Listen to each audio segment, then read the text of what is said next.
આણંદ મુખ્ય post office ખાતે આવેલા આધાર કાર્ડ કેન્દ્રમાં અરજદારોની રાત્રિથી જ લાઈન લગાવી દેવામાં આવે છે।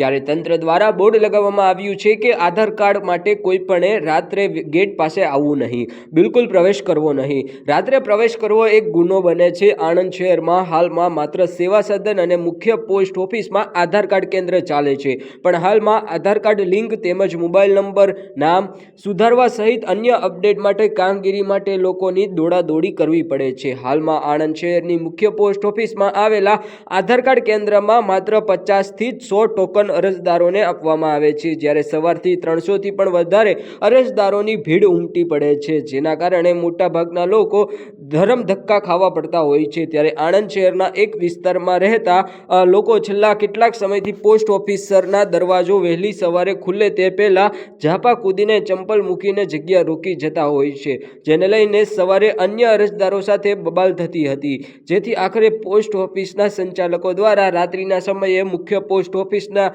ઘૂસીને આધાર કાર્ડના કેન્દ્ર પાસે લાંબી લાઈન લગાવી કે ચંપલ મૂકી દેતા હોવાથી રાત્રિના સમયે કોઈએ ગેટની અંદર પ્રવેશ કરવો નહીં।